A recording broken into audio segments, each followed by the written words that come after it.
Hey everybody, how's it going? I would like to welcome everybody to our second episode of the Ashes of Creation Community Podcast. I'm the Big Chick Giant, and today's guests are somebody's mother and Zezep, which are both guild leaders in different time zones. And I want to say thank you guys for joining me today. Thank you very much. Yeah, thanks for having us. And I would also like to welcome everybody who's watching. Just a quick reminder, this is not a podcast that is in any way sponsored by Intrepid. This is not an information podcast. This is a podcast merely meant to shine a spotlight on the Ashes of Creation community members. So, yeah, that's pretty much what we're all about. And today's topic is guild related. Everything we're going to talk about today is about guilds, guild leaders, guild mechanics, guild hopes, anything and everything that has the word guild in it. And both Mom and Zezep are guild leaders. Mom is, I think, if I recall that correctly, in Australia, right? New Zealand. New Zealand. Close enough. And Zezep, you're in the States, right? Correct. All right, good. All right, so let's get started. Let's go right to the first topic. Oh yeah, by the way, I'm not a guild leader. I'm not in any guild at the moment, so just heads up.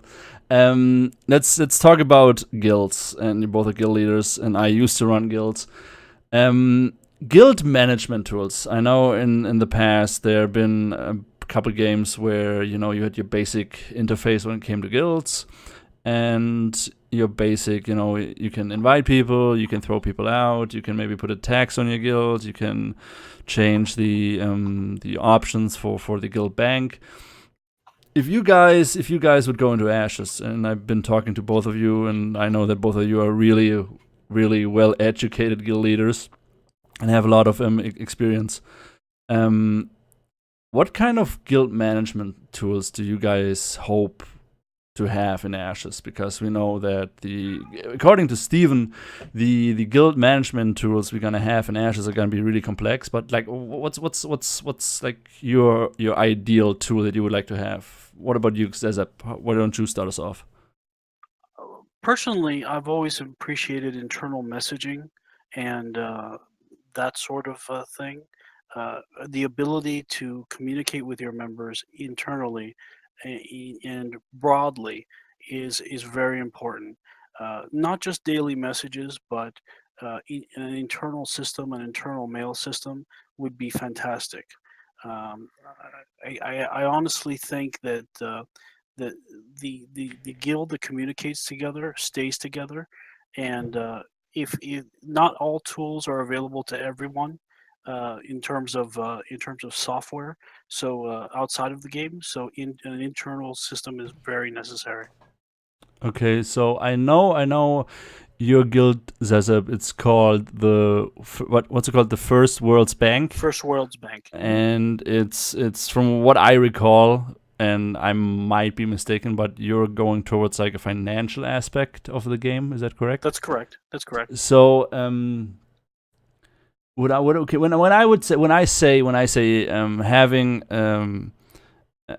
in-depth tax system and maybe loan system for your guild, for guild members, to give guild member loans and everything, would that be something you would like as a guild leader for your guild? Well, yes. Anything to do with management of resources and the bank internally, in terms of the guild tool structure. The more tools available, even if not used, in a simplified manner that everybody can use, that would be a fantastic tool for every guild master. Okay. What about you, Mom? Because I know your guild is mid to large sized, and I know you play a lot of World of Warcraft. And if I remember, I used to play a lot of World of Warcraft too. I used to be one of those guys, during Wrath of the Lich King that didn't go to school for 7 days because the new raid content came out. But I also know the guild system, the guild management tools in World of Warcraft are not really complex. They're just basics. So would you, because like, correct me if I'm mistaken, because we talked before, and if I recall correctly, you do have a pretty big guild. in planning. Is that right?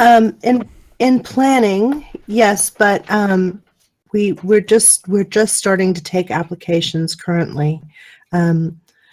As far as tools that that I would appreciate personally, I think it comes down to the infrastructure is there, and it's just a matter of Intrepid putting it into place for us to utilize anything having to do with rostering and scheduling, calendars, a way to, as he was saying, communicate with your guild through a guild chat or messaging system. I just think the more things that they're able to put, the more tools that they're able to put in for us in game, the better. The ability to, through an internal in-game system, do recruiting, and yeah, it would be lovely. So okay, I gotcha. But here's my 5 cents to that whole topic. In the past, you had your normal guild tools, and you had your ranks, your permissions for the guild bank, and you had the guild vendor that had, I don't know, guild banners and whatsoever. So what I would like to see is, because there are a bunch of games out there where you can level up your guild, and it's pretty much, every level, every guild has the same levels, the same benefits when they level up. What I would like to see is a specific skill tree for your guild as your guild ranks up, and not just one, several, because there are several guilds. There are gonna be several guilds in the game that have different goals, and I think, according to what I recall from past Intrepid streams, they are thinking about really putting in a really complex system. So I hope they do so. They do put in a really complex system, but don't overdo it and keep it always user friendly. Because I don't know, if I recall from my childhood, EverQuest for a couple days had a really weird guild management tool that a lot of people didn't understand, and they patched it right out. But that's like almost 10 years ago, so I might be recording something else. But yeah, I was like, what you're kind of touching on, I think would also fall into one of the functions of, say, a guild class hall or castle. That's so good. Through, like, I think that's one of the points we were going to touch on today. But yes, as far as a guild growing, like their abilities to use. So what you're saying is that a guild would have basic abilities initially, and then as they evolve, they would reach certain, like, say, achievement points, which would unlock other abilities for them. Yeah, but instead of let's all right, before, because I really I'm getting off point right here, but just to explain what I meant was, you have a guild skill tree, and you have several of them. One is more towards crafting, and one is more towards PvP. The other one is more towards PvE. The other one completely towards sieges. So what that would allow guilds to have is every guild could have a different environment, like a completely different guild structure when it comes to ranks, when it comes to permissions. And I think this might be the first time a game actually does something like that, if they do it. Because I only recall Steven saying they're gonna have an in-depth guild management tool. So we probably have to wait and see. But you already mentioned it. So let's just jump right next to the next topic, is speculations on functions of guild halls and guild castles, because we know there are going to be guild halls in the game, in the notes, but we also know there's going to be castles. And yeah, so what do you guys think is going to be the difference and the benefits of both? What is going to be the main functions of having one or the other? Like, Cesar, why don't you? What do you think? Well, the castles have to be about resource control and area control, sort of a super node. And we know that they're going to connect with 3 other nodes that can be raised to level 4, on their own. What determines what these nodes are going to be individually is unknown at the time. However, I believe that the castles should be connected directly towards straight resource control, and basically that is the extent of it. Not exactly guild specializations, because guild specializations should be solely the province of your guild hall. That's what makes it special. If they take it away from the guild hall, then the guild hall loses some of its luster and necessity. Mom, what's your speculation on functions? Yeah. Wayne, I just want to start by saying that guild halls are a fantastic idea, and it's something my co-GM and I have wanted ever since we started our guild back in 2010. If you consider, like, a guild is like a tribe or an extended family, so guild halls and castles will offer a geographical home for a guild. It'll give you a territory and a home that the people in the guild can call their own and be proud of. And especially considering there's limited fast travel.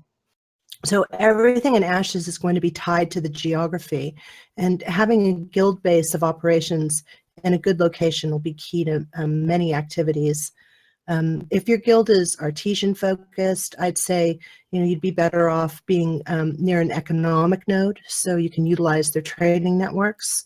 Military guilds would likely benefit from being near military nodes for PvP guilds. The bounty hunter quest givers are located in these nodes.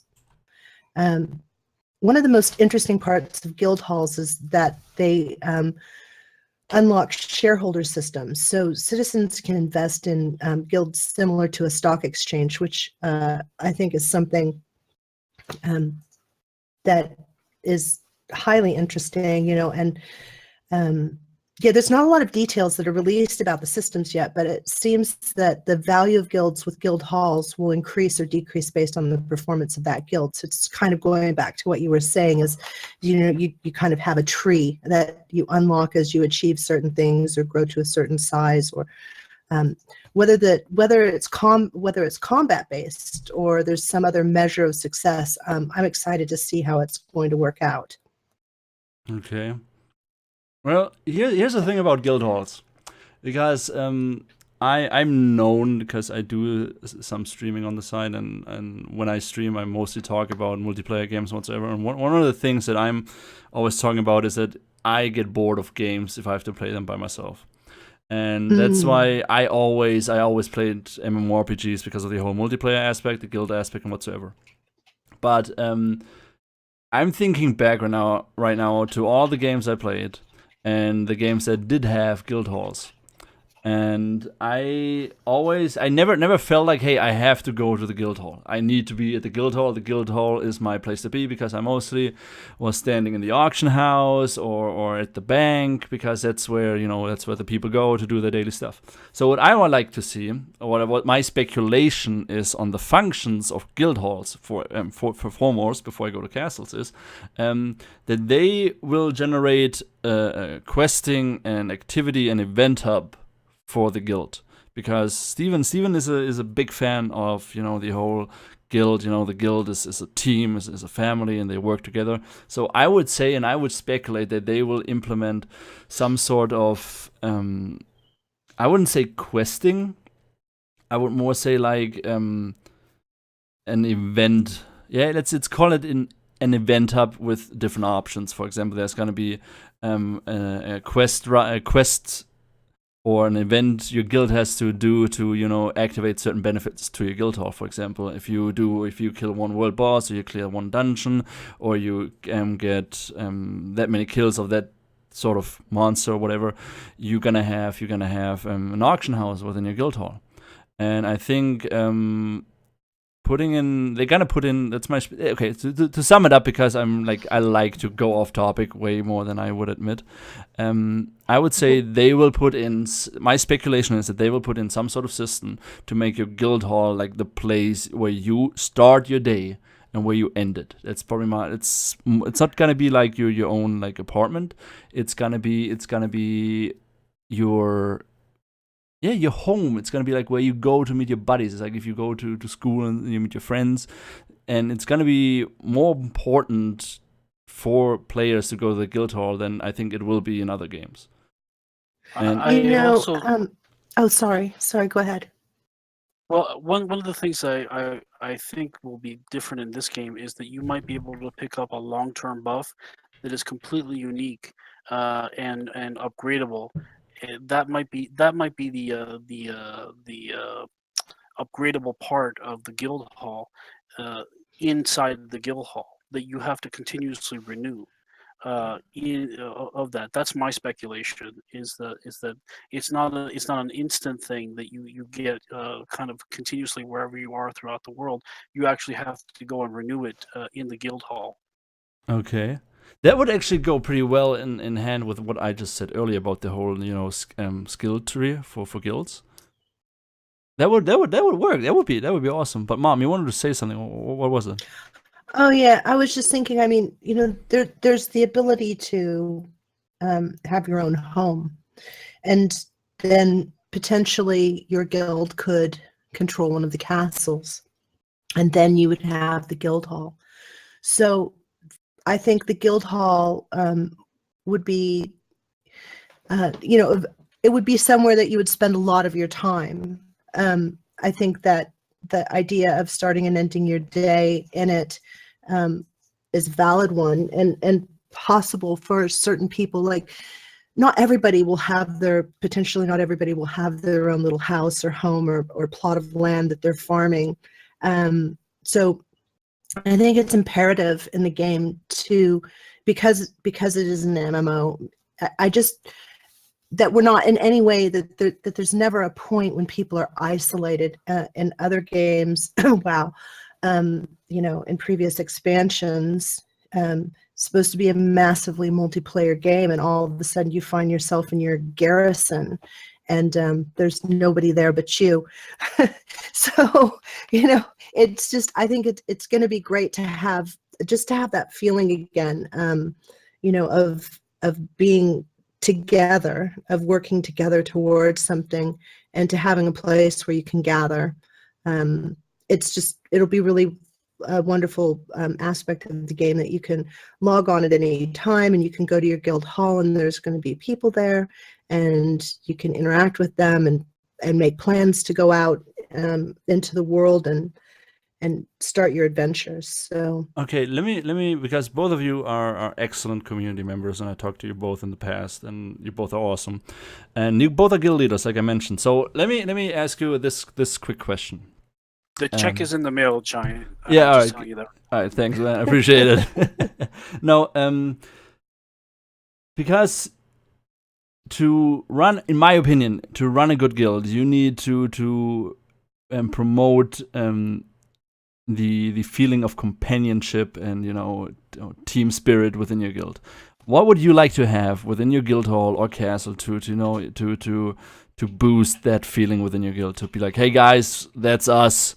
Let's go. Is there something you want from guild halls or castles to like get people hyped to be in your guild?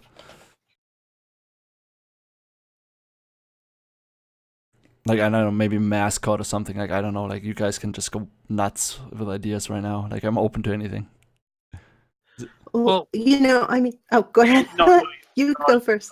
No, I went first last time. You do go first, Mother. Well, I was just maybe guild castles are going to be such a huge source of competition and cooperation in Ashes that I think guilds are going to be, you'll be risking huge resources and you'll be managing massive alliances to siege one of those castles in a server. And so castle sieges happen over a period of 3 weeks. So attacking or defending is going to be a major, major undertaking.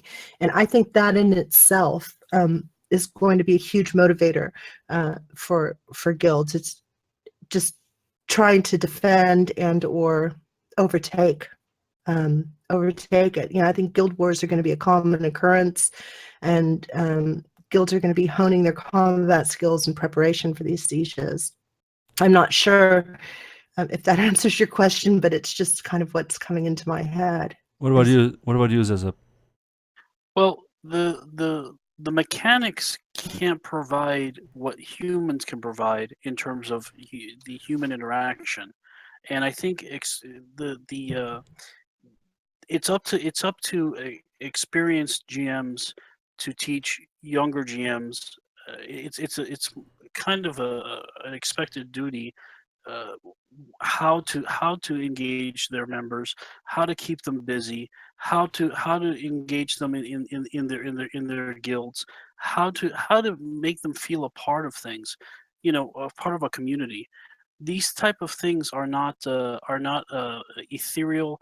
They're not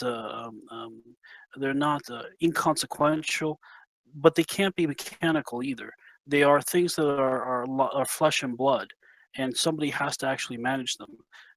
No matter how hard the Intrepid Studios work, uh, these things can only be helped along with certain things and hindered by other things. But it's really up to the individual GMs and their leadership teams to actually make those things work. Giant. Okay, gotcha.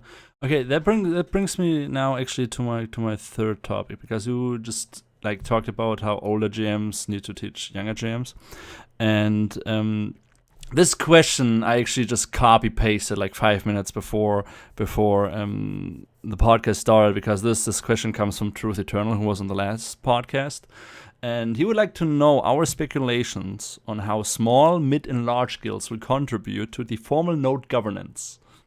He has a way with words that I really admire.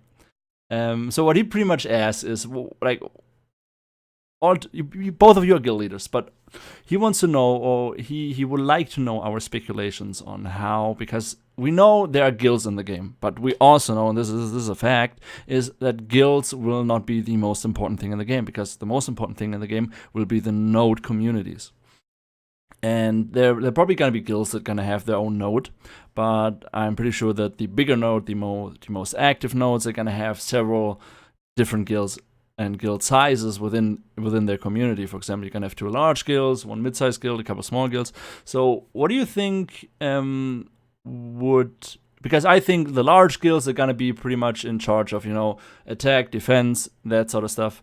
The mid-sized guilds, depending on what kind of node it is, the mid-sized ones and the smaller ones are more gonna be like about organization on PvE content and caravans and that sort of stuff. So Zezep, what do you think?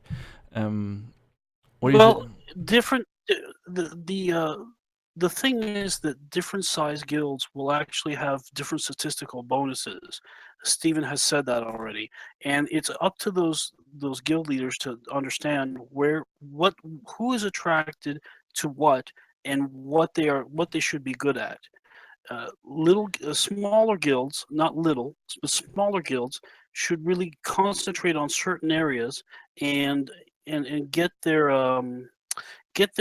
specializations in order, because in a larger framework, when you're talking about a node with several guilds and several size guilds, it'll be hard to stand out if you're trying to do everything with a small group of people.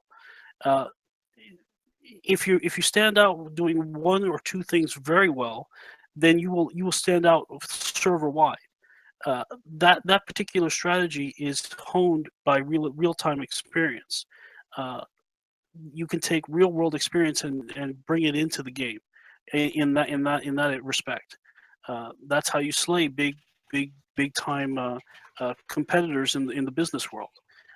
So why wouldn't it work here when you're trying to compete in the same space with larger guilds? I'm not talking about PvP. I'm talking about crafting. I'm talking about PvE. Those type of things. You will have statistical bonuses as a smaller guild, and you can attract certain type of players that want the absolute every edge they can, and elite groups and smaller communities. Bigger guilds, on the other hand, can offer them another experience, mass siege warfare, and that particular experience is very desirable to many players, and that is a desire all of its own. What's your whole point of view on that, Mother? Well, when you're speculating on how small or mid or large size guilds are going to contribute to, say, formal node governance, I think it's probably going to depend on the type of node, because each node has different ways to elect their leaders. I think niche guilds might be able to monopolize node leadership in some cases.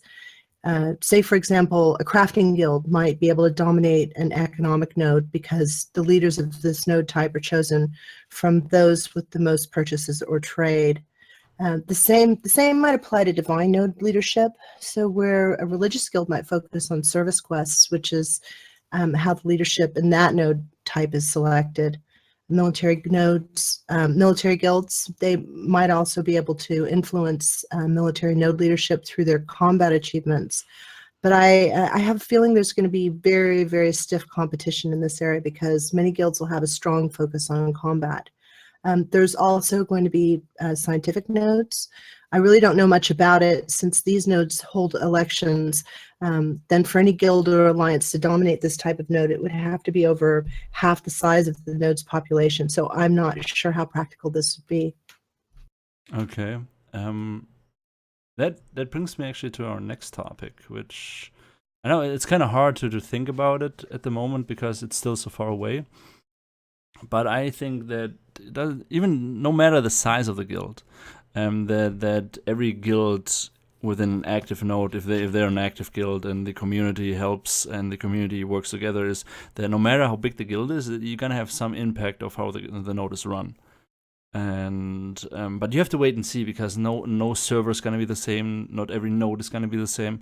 So I think sometimes the large guilds are gonna rule, but I think more than often you're gonna have small to mid-sized guilds actually telling people what to do. Well, not really telling people what to do, but having like a leading position in the guild node, because we know that if you want a big guild, you give up certain like specs and other skills smaller guilds gonna have. So, but we have to wait and see. So let's go straight to the next topic, because the next topic is gonna be like, what do you guys think, or what do you think a guild's duty should be within the community for each node type?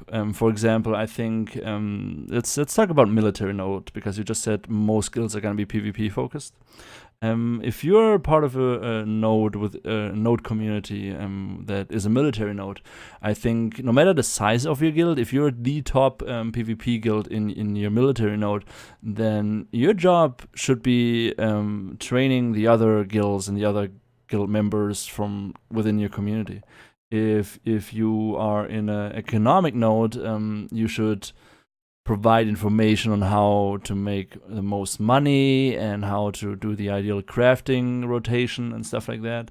And divine nodes, I know you should I think divine nodes is just PvE content to the max, and have raid groups and tell people hey, do this and this quest, this is gonna help us the most. So Zeza, what do you think? Like, what should be your guild? Because you run a financial guild. That's correct. So what do you think is your guild's duty within your community? And you can pick whatever node type you're gonna be in. So what do you think is gonna be your duty?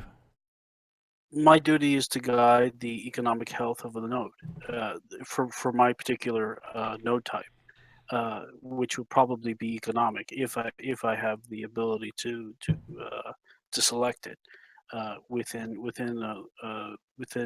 my ability. That would be in an ideal world. When we get on the ground, things might change, obviously, with alliances and that sort of things, and who's going to be in the server, and that sort of ideal. But really, again, it comes down to what are you good at, who have you recruited, what do you focus at, and what has your experience been in other games? What are you concentrating on? Because if you're a PvX guild and you have 20 members, you're in for a rough time, because you can't do everything with that amount and seriously compete for on a scale of, say, a guild with 300 members who can do everything. Okay, Mom, what's because you're gonna run a mid to large size guild. Like, what do you think your duties are gonna be, or what do you want your duties in your Node community to be when the game launches? Well, I think so far my co-GM and I have discussed that our guild really has a balanced focus. So we'll be doing a bit of everything. As far as my responsibilities, I don't want to micromanage, so we'll more of a round table kind of a situation. So we'll have myself and my husband, who's the co-GM, and then a group of people around us that will join in the decision making as to where our focus will be at the time. On the military side of things, guilds in military nodes will perform a defensive role in node defense, as well as part of the bounty hunter system to attack PvP flag players with corruption. On the artesian side, I think economic nodes will attract these type of guilds. Guilds should also be involved in the community in terms of helping new players, helping with class training, RP events, just help bolster the economy and community interaction. Yeah. So yeah, I just think because the game, we're not physically in this game yet, and so while I know a lot of different guilds are forming and they're currently saying, well, we're a PvP guild, or we're a economic guild, or they've have it set out. For us, I think having a really balanced focus and doing initially moving out and feeling out the world and seeing where we fall in it and how we best work inside of this this world is what.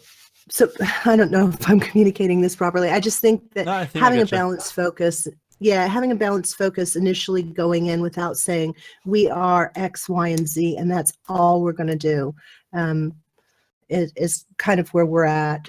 And we just have to see how it's going to unfold for us. Well, I think because you just talked about it, about guilds saying they're just going to be PvP and everything. I think a lot of people out there, they haven't really grasped the whole situation they're going to be in. Because from what I can tell, and it's just me talking, and I might be wrong, and the chat is more than welcome to correct me if I'm saying anything out of line or anything wrong. But I think a lot of people out there that already, recruiting and everything, they haven't really grasped the fact that the node is going to be run by a community. And the community means several guilds. And every guild is different. Every guild has its strengths and weaknesses.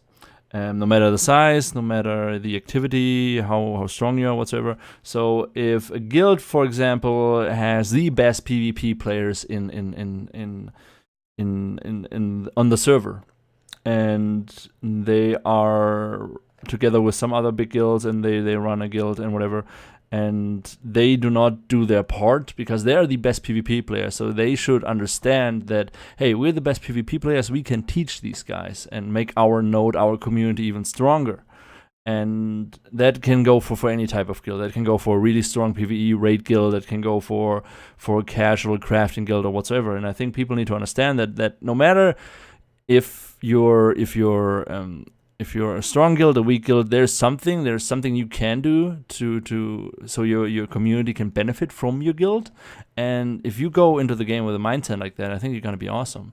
And talking about like different guilds within a community, that brings me to our next topic, which is my favorite topic because it's alliances and our speculations, and that means politics and drama. There's so much speculation around alliances and how they're going to work, and and that everything like that's the whole thing, because I've been in other games. I've been in Guild Wars 2, I've been in Black Desert Online, Arcade, and I witnessed the drama, the guild politics about alliances and how much can go wrong and how fast it can go wrong. And I think there will be alliances in the beginning. there will be communities in the beginning that, you know, that say, hey, yeah, you guys want to team up, you want to go there and that node because, you know, we're gonna be the #1 and we're gonna be the best guild and yada yada yada. But I But don't think turn around because I'm gonna stab you in the back and take all your stuff. exactly. I think that you will have communities that are that are made up before the game comes. There are gonna be several guilds that are in alliance with each other, and that have done their part when it comes to communication and talking to each other about, hey, these are our goals, that's the way we're gonna do it, this is the way we should do it. And they're gonna talk to each other and they're gonna do awesome. They're gonna be like the #1 community, they're gonna be the driving force on the server. But sadly, I also think, because I saw this before in Black Desert Online, that you're gonna have smaller to mid-sized guilds that you know, they go and look for guilds like, hey, yeah, you guys said you're just gonna be PvP and we're just gonna be PvP and we're gonna kill everybody. And I think, and this is just me again, like the chat and everybody who is listening on YouTube and Twitch, you can go ahead and flame me and troll me and do whatever you want. But it's my strong belief that guilds like that, that only focus on one goal, there will be a lot of backstabbing, even if they call themselves an alliance. So there's a but that's part of the, like, that's the drama, right? I mean, isn't that what Steve wants? He wants the drama. I don't know. I mean, I think it's interesting. It's really interesting, all the different ways that it can unfold and play out. You know. Yeah, that's what I'm looking for, like, because that goes into my sort of playstyle, because I'm somebody that thinks long term, that is a strategic thinker, player, always been, always will be. So, but what I want to know now, because your guild is like one of the guilds that caught my eye, because you're running a financial guild, and with money comes power, and just gonna reference the Iron Bank of whatever it's called from Game of Thrones. What? Bravos, genau, the Iron Bank of Bravos. There we go. So you're gonna be running a financial guild. So I'm gonna assume you're gonna have a lot of money. So you are gonna be in a situation. I think you're gonna be in a situation where people are gonna be asking you for money. But you have to be like, you need to make sure either they bring the money back to you, or you have a way through alliances to enforce, hey, you owe us money. This guild is gonna wipe the floor with you if you don't pay us back. I don't know, like, what's your speculation on alliances, because you're that type of guild leader that has to deal with a situation like that. That's correct. That's all. Those assumptions are correct. You know, you work through other guilds for strong alliances in that situation. However, I'll address one point that you made. Because a guild specializes does not mean that they're in necessity treacherous. The opposite is true. They have more to prove and more at stake than the so-called PvX guilds. Okay. No, I think I get what you're saying. So how would you approach it if I know your guild loans another guild a big amount of gold or currency, and you know, they don't pay you back? Like, how would you approach it? There is mechanics to make sure that is redressed. There is guild wars. There is going after targets. There is node wars. There is plenty of avenues for faulty payment. Okay, so Mom, what do you think your guild's alliances are gonna be like, and what are you looking for? You know, I think organizing big alliances is going to add a lot of drama to the game. You know, there's going to be, I mean, it's not that I'm looking for the drama. It's just going to happen. There's going to be broken promises. There's going to be guild headhunting and other nefarious game activities. But my hope is that we can try to eliminate the bad kind of drama that can happen, you know, like ninja looting guilds and things like that, that we can just, that within it's going to be positive drama that people will enjoy, that kind of fun gameplay, just another aspect to the game. Okay. So, because you said it yourself, there's gonna be drama. So, do you think there's always gonna be drama, or do you guys think it's gonna like because as soon as the game launches, there's always that run, that rush, that push to be number one. But over several months, I think that's gonna slow down. So I think in the beginning we're gonna have a lot of alliances and a lot of big talk. Walk through with your hair on fire. Yes. Racing to the finish line. Yes. So you got to ask yourself, what is the finish line? If you and your alliance, wait 1 second. If you and your alliance say the finish line is this and this goal, and you reach that goal, and then you set new goals, then you're doing fine on your end. Other people set their own goals, and they try and achieve them. Now, if other people are competing with other people's goals, server firsts, this particular node that's standing out in the middle of the ocean, it's an island node that everybody wants, then they're in competition for their particular markers of success. But however, if you set your own markers of success, no one can take it from you. okay. Yeah, I have to agree with that. I mean, you know, it's never ending. That the finish I'm not saying the finish line is like if you start a game and 2 weeks later you're finished, then what was the fun, right? Well, I mean, you achieve something, but it's a series of achievements. It's a series of pushing and pushing to be better and better, and to set goals and reach them. You know, when I talk about drama, I'm not talking about the bad kind of drama. I'm not talking about toxic behavior. I'm talking about the good kind of drama, you know, the hype, the excitement, the anticipation, and then, like I was saying before, you know, just everything that comes with when you have these big alliances and you're weaving through this kind of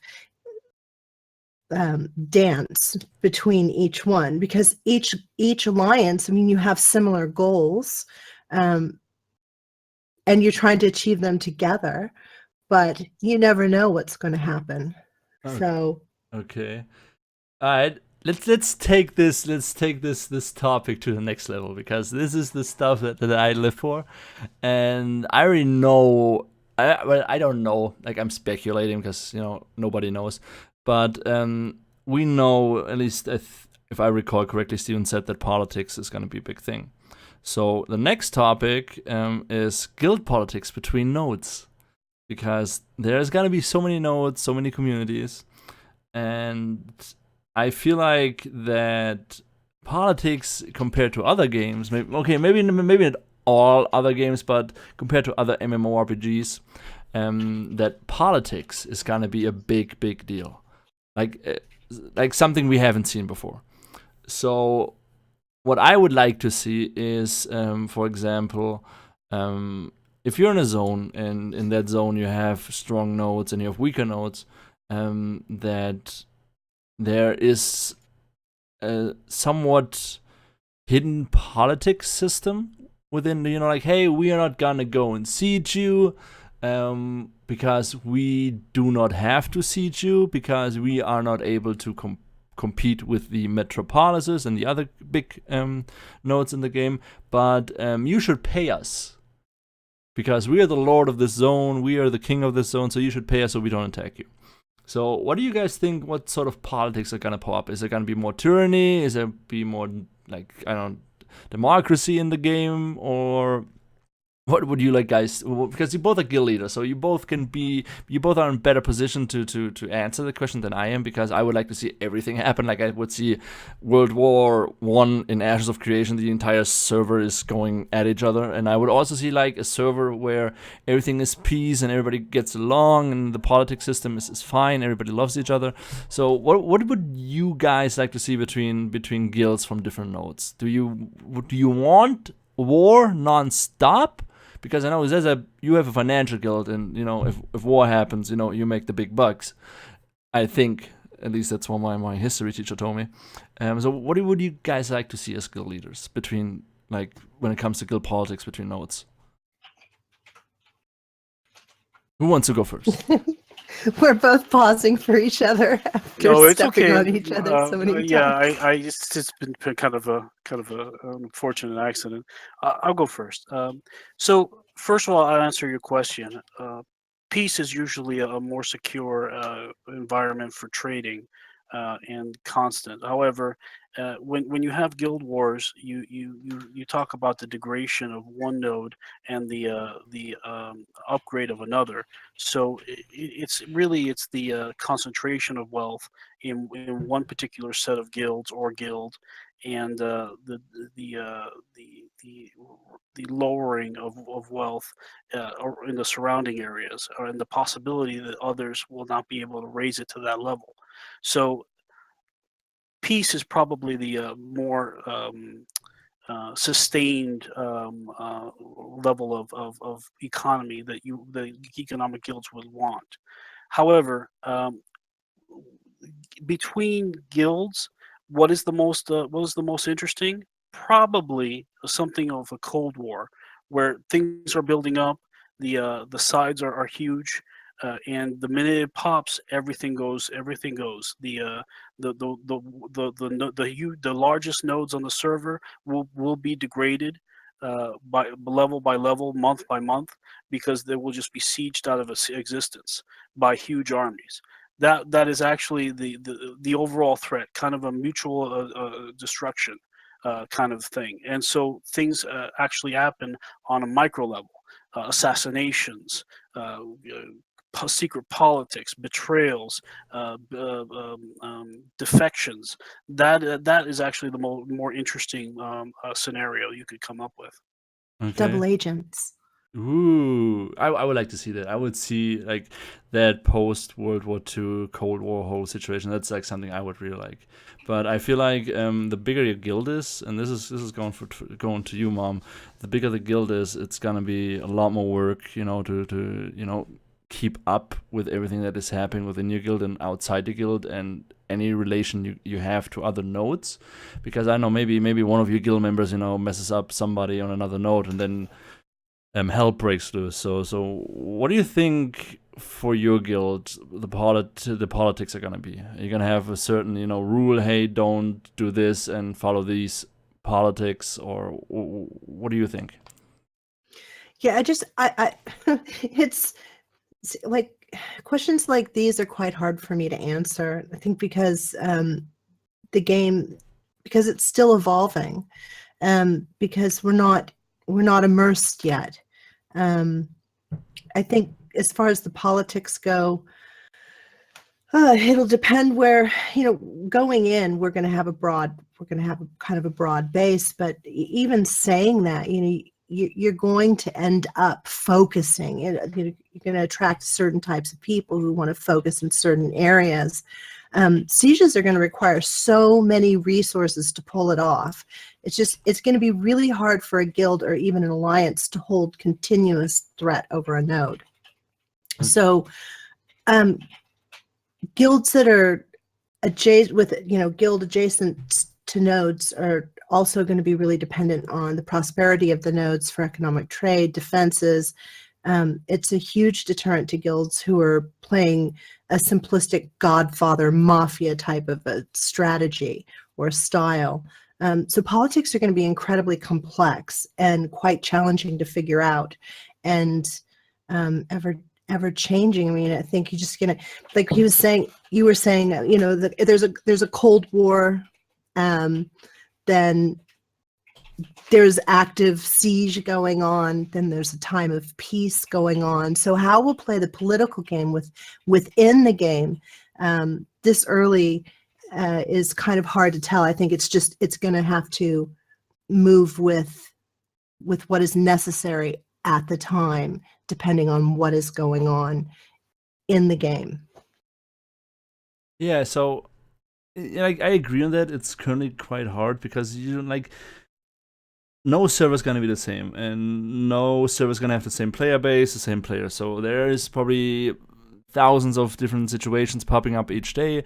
I don't know, maybe some guild wants to own the castle in Komos Mountain, maybe another guild wants to just, hey, peace, we just want to do our PvE. So I think, but those guilds that have a decent understanding on how politics work and how they approach situations instead of, you know what, let's just declare war on them, they are probably going to be the upper tier of guilds.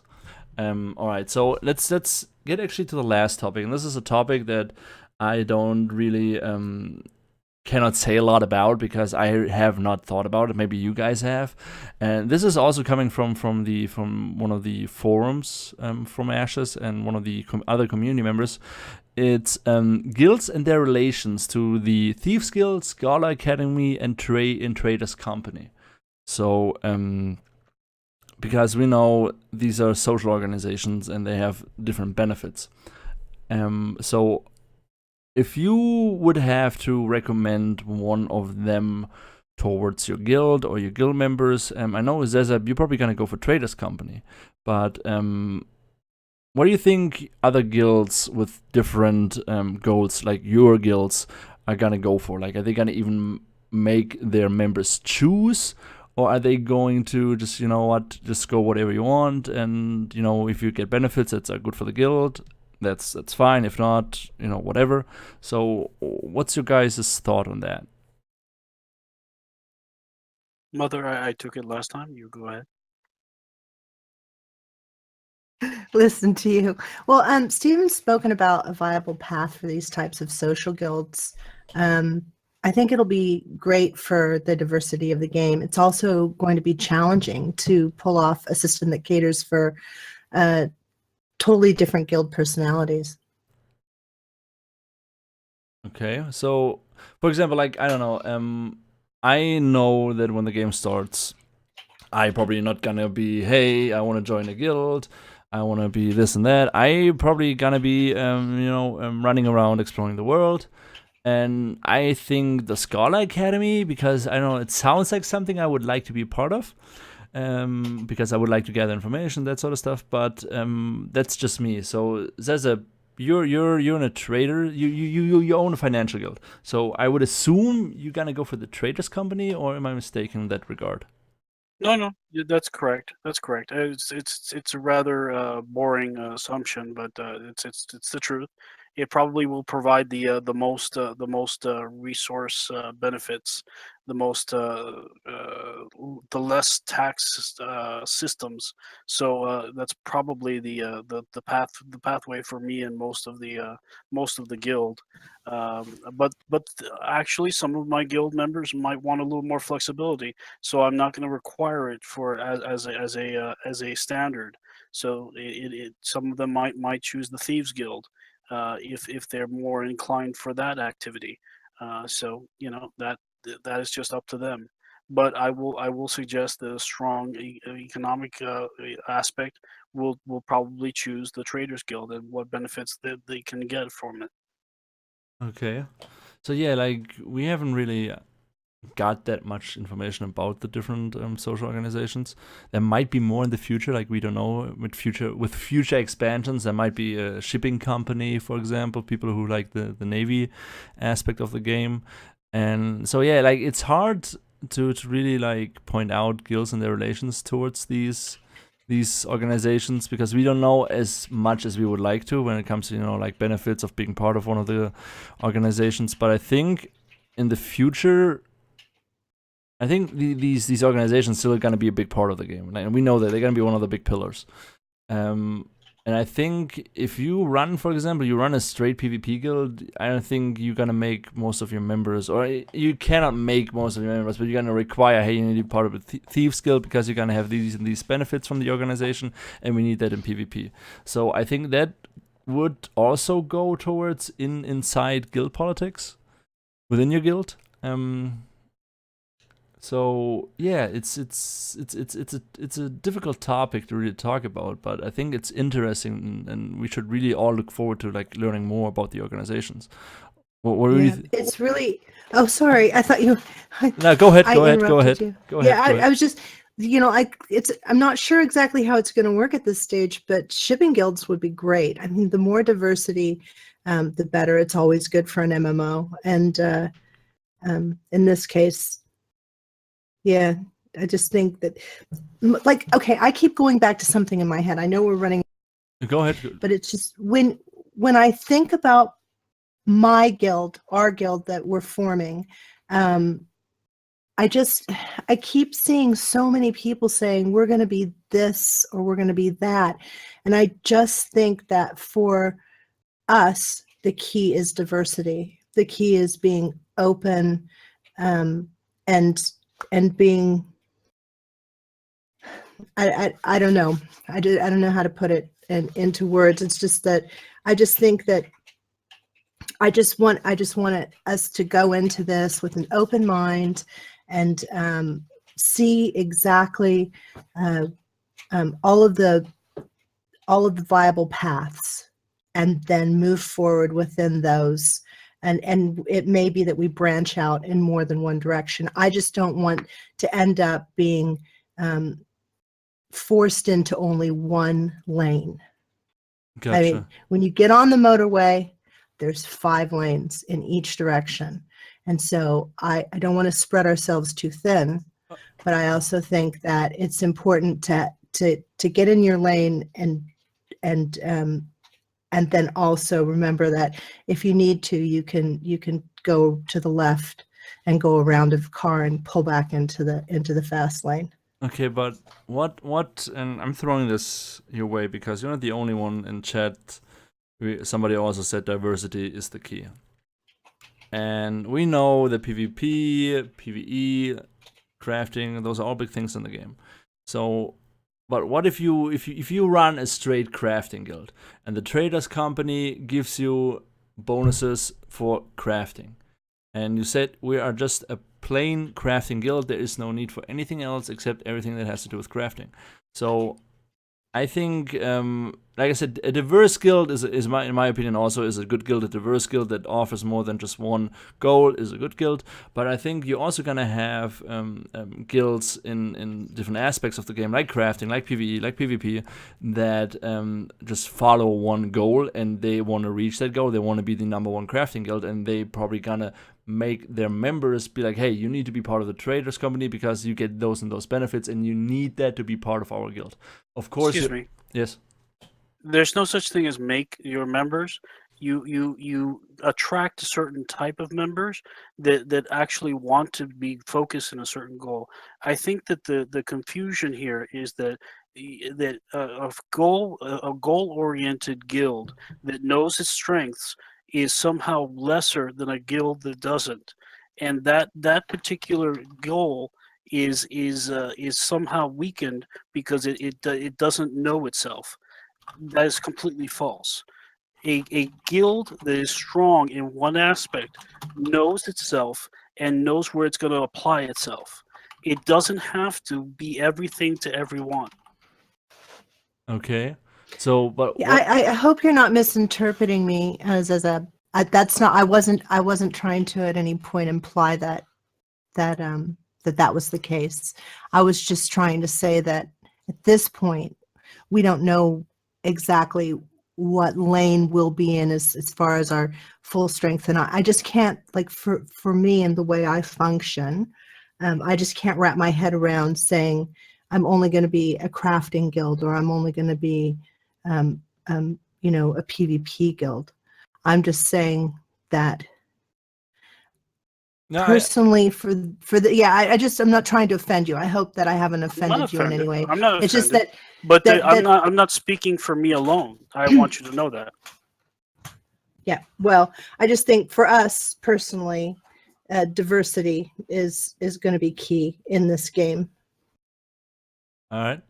So I think it's gonna be really interesting to see how this whole thing turns out, because I cannot wait for this game to come out. This is gonna be so much fun.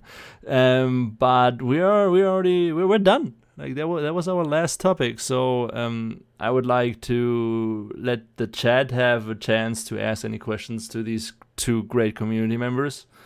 And maybe even to me, if somebody has a question, like, I'm open to answer anything. But I want to thank you both, Umam and Zezep, for joining me on the 2nd episode of the community podcast. I had a lot of fun. So yeah, if anybody had any questions, you can go ahead and just ask now. I think I might need some financial backing from Zezeb. I'm going to be going to him for a loan. That's fine. That's fine. Everybody's welcome. I cannot wait for this game to come out. I'm getting asked, will you all live on Mount Comadramo? Como, I think honestly, Como, and I know you've been talking about your mountain a lot on the community Discord. If there's a mountain in the game that has your name, you can be sure that I will live to the nearest node. All right. Any other questions before we call it a day for the day? So yeah, like I said, guys, thanks for joining me. Thank you for having me. Yeah, thanks so much. It was very cool. Right. I appreciate it. All right, I guess there is no questions from the chat. So I want to give a shout out to Mom and Zezeb. If you want, you can follow Mom on her YouTube channel, which is linked in the bottom.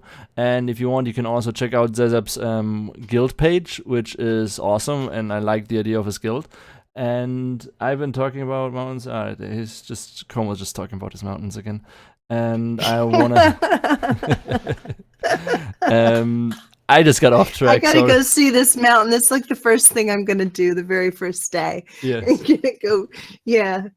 Like I think I'm gonna start a petition in the forums to have one of the mountains be called after Como. Named. Yeah, I think that would be great. Yeah.